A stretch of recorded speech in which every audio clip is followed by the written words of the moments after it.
Power concedes nothing without demand. It never did, and it never will. So said Frederick Douglass in 1857. So says Barack Obama frequently on the campaign trail 151 years later. And so proves the Bush administration with each new politically convenient federal leak. Maybe it makes sense to a certain extent when you think about their options, right?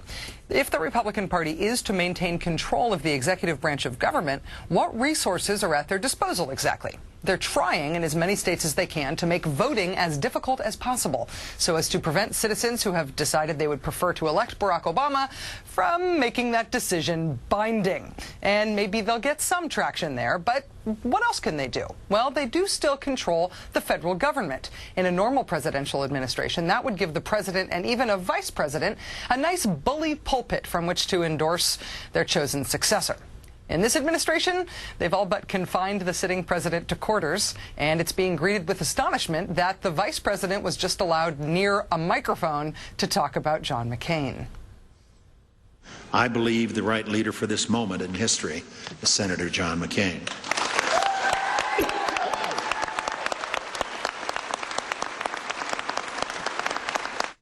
I particularly like the after-endorsement nasal rubbing. How did Barack Obama take the news of that endorsement? Well, how do you think he took it? Barack Obama, endorsed by Warren Buffett and Colin Powell. And John McCain's latest endorsement? I'm delighted to support John McCain, and I'm pleased that he's chosen a running mate with executive talent, toughness, and common sense, our next vice president, Sarah Palin.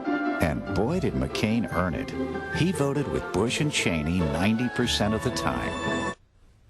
So what is within the power of the Republican powers that be as they try to hold on to the executive branch? Endorsements from the current president and vice president go down about as well as standing rib roast at a vegan potluck.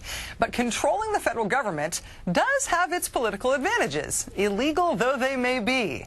By now, I'm sure you've heard that Barack Obama's estranged dead father's half-sister has been in the U.S. illegally for the past 4 years. Have you stopped to think about how it is we have come to know this information? The weekend before the election?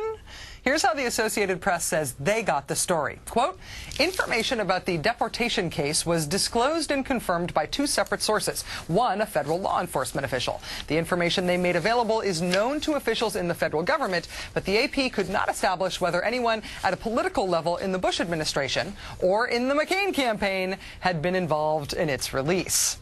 The information about Obama's aunt is known to officials in the federal government, at least one of whom has leaked it anonymously to the press the weekend before the election. Who leaked it? Who was the other anonymous source who confirmed the leak? We don't know yet. House Judiciary Committee Chairman John Conyers wrote Homeland Security Chief Michael Chertoff to request an investigation into the latest leak. What makes Conyers suspicious? Well, quoting from his letter, this was not the first leak of law enforcement information, apparently designed to influence the coming presidential election. You will recall that last month, anonymous law enforcement sources also leaked to the AP that the FBI had begun a nationwide investigation into Acorn, which at the time was being pilloried publicly by Republicans about every 5 minutes in order to stoke fear of voter fraud.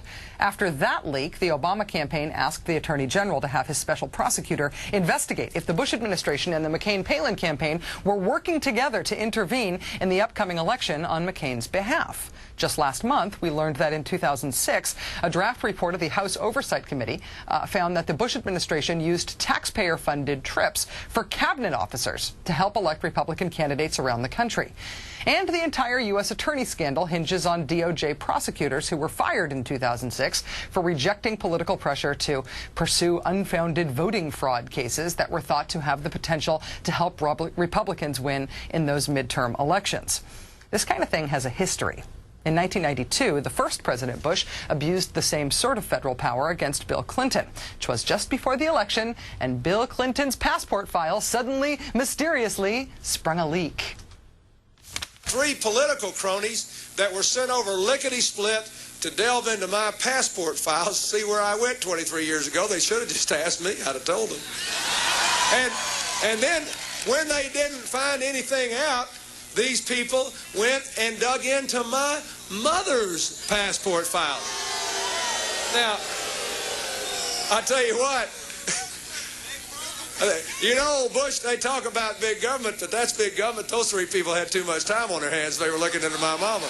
There is a good side to this, you know. I bet it's the only time those three political hacks have worked till 10 o'clock at night the whole time Bush has been president. Is it happening again, is the question. Obama's chief strategist David Axelrod says this, quote, "I think people are suspicious about stories that surface in the last 72 hours of a national campaign. I have to tell you, I'm sure suspicious about it." Joining us now is Newsweek's investigative correspondent Michael Isikoff. Mike, thank you so much for joining us on a Sunday night. Good to be with you, Rachel. So the Immigration and Customs Enforcement Agency, which is part of Homeland Security, they say they now have their Inspector General looking into this leak about Obama's aunt. You are a very accomplished investigative reporter. Is this one of those cases where you can narrow down who might have leaked the information because there's only a limited number of people who have access to this information? Well, I think we have to make some distinctions. We don't really know how this story came about. We know the first report on the aunt came in the Times of London prior to the AP story reporting that she was living in a public housing project and that she had contributed money to the Obama campaign. It's not clear. The Times of London reported what her immigration status is. The AP followed up on that and began to look into it. Now, the AP cites two sources for the report that that she was out of status, that she was illegally in the country. They don't identify either source or where the first source came from. They say the second confirming source was a federal law enforcement official. Now, that could be somebody who's serving in a political capacity, or it could not be. We just don't know.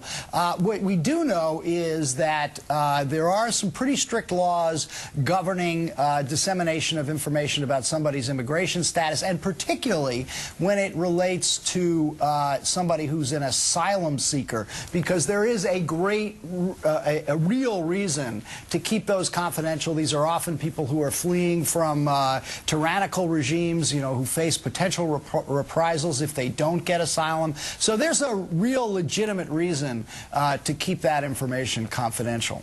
The AP is not revealing its sources, Mike, for obvious reasons. But if it turns out that this is some sort of orchestrated effort, if it turns out that it was a political appointee, that this was something that was worked out between the campaign and the Bush administration, would that put the leaker in greater legal jeopardy than if it is some low-level schmo who's just freelancing this thing? Yeah, sure. I mean, if there's an intent to do it with, you know, for political purposes, that would give any prosecutor, if this were to go that route, more leverage to bring a case. But I should say, I mean, we ought to be cautious here and not be overly conspiratorial. We don't know, as somebody who's been, you know, who makes his living trying to get information from people who are not supposed to give it to me, I know there are lots of different ways that these stories come about. So I'm not going to instantly assume that this was an orchestrated leak, but given the track record that you rather comprehensively laid out there, Rachel, particularly the context of the U.S. Attorney scandal and the report by the Inspector General showing the degree to which the Justice Department was politicized in this administration, the degree to which in the last election even efforts were made to bring vote fraud cases for political purposes and bring indictments in the case of David Iglesias on the eve of the election that would aid the Republican Party. There's legitimate reason to be suspicious, but I don't want to jump to conclusions based on the evidence we have right now. See, my specialty is not jumping to conclusions, but to show exactly where you'd land if you did jump. But I hear you on this one. Michael Isikoff, investigative correspondent for Newsweek magazine. Thanks for being with us on a Sunday night, Mike. I appreciate it. Sure enough.